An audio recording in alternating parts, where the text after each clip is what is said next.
चलो आज मैं रियोनियम नामक रावण का दशहरा के मौके पर फाइनल इलाज कर देता हूँ। लेकिन केशव यदि फिर भी ऐसा बोलेगा क्योंकि उसे पता है जो कुछ भी मैंने कहा वो सही है, लेकिन वो ऐसा नहीं कह सकता क्योंकि इट्स बोरिंग।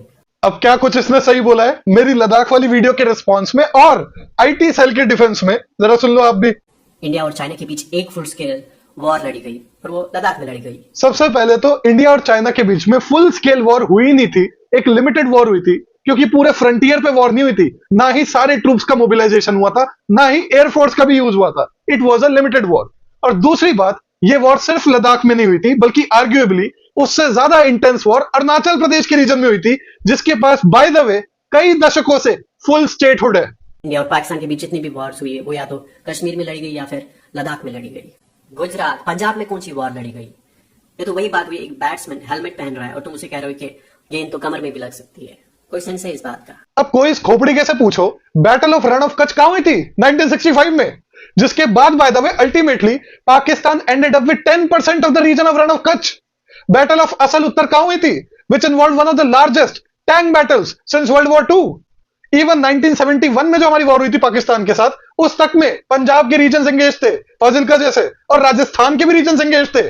लास्ट टाइम मैंने इसको एजुकेट करने की कोशिश की थी नोबेल प्राइज विनिंग इकोनॉमिस्ट की किताबों से, लेकिन इस बार ये भड़वा गूगल चेक करता, चैट जीपीटी चेक करता, ग्रोक चेक करता, जेमिनी चेक करता तो इसे मालूम होता, लेकिन नहीं, इस लोगों ने जल्दबाजी में वीडियो बना लिया। और जहां तक 6th शेड्यूल में इंक्लूजन की बात है, भाई वो सोनम वांगचुक की मांग तो छोड़ो, ये तो बीजेपी ने 2019 के लोकसभा इलेक्शन के मैनिफेस्टो में लिखा है कि हम देंगे 6th शेड्यूल में इंक्लूड करेंगे लद्दाख को। ये देख लो अपनी स्क्रीन पर।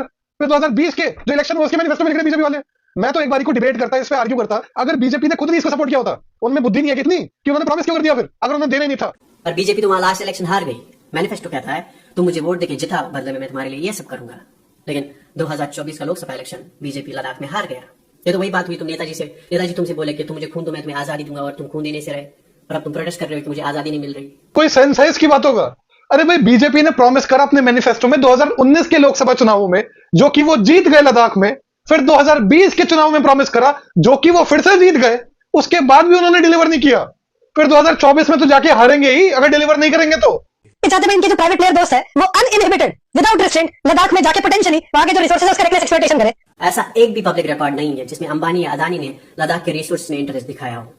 लेकिन केशव यदि फिर भी ऐसा बोलेगा क्योंकि उसे पता है कौन सी चीज उसे रीच दिलाएगी, उसे एक क्लाउड दिलाएगी। अब पता नहीं कौन सा माल फूक कर ये बंदा वीडियो बनाता है। मैंने अपनी क्लिप में कहीं पर भी अदानी और अंबानी का नाम तक मेंशन नहीं करा। जहां तक बात है क्लाउड की, रीच की और व्यूज की, ये 18 रील्स जो इसने अपलोड करी है, इस पे आप व्यू काउंट देखो। बीच में 2 रील ये मेरे ऊपर डालता है डेडिकेटेड, जिसके ऊपर हाईएस्ट व्यूज आते हैं इन 18 रीलों में से। तो कौन बंदा रीच के पीछे बावला हुआ पड़ा है वो आप समझ जाओ। मेरी डिग्री कंप्यूटर साइंस में, मैं डिफरेंशियल इक्वेशंस, डायनामिक प्रोग्रामिंग करने वाला बंदा, और ये inferior field of study economics से रेल की पटरी पे हगने वाला लौंडा। अब एक काम कर, अपनी डिग्री की बत्ती बना और पीछे लगा, ताकि तू एटलीस्ट सोशल मीडिया पर आकर हगना बंद कर दे। और उसकी रील वायरल हुई, उस पर रिपोस्ट आए, और उसके बाद उसने सबसे पहले अपनी औकात दिखाई। उसने कमेंट सेक्शन में अपनी यूपीआई आईडी पिन कर दी भीख मांगने के लिए। अब ये बंदा दक्षिणा पेटी में जितना मर्जी अमाउंट भेज दे, जो ये मेरे से मुंह में लेना चाह रहा है वो मैं इसके मुंह में कभी दूंगा नहीं, क्योंकि कमेंट सेक्शन में इसकी ऑडियंस ने ही इसके मुंह में दे दिया। मेरी सरकार से गुजारिश है कि वो सोनम वांगचुक को के बाद सही सलामत कर छोड़ दे। सोनम वांगचुक को बेल्टे मारना जरा साइड रख। तू हर बारी मेरे पास आता और मैं तेरे को भिगो के चप्पल मारता हूं, और तू फिर दोबारा आ जाता है अपना मुंह काला कराने के लिए, रीमैच के लिए। अगली बारी अगर मेरी चप्पल खानी हो भिगो के और रीमैच चाहिए हो, तो दक्षिणा पेटी केशव बेदिया SBI पे 1 लाख रुपए भेजियो, फिर होगा हमारा रीमैच।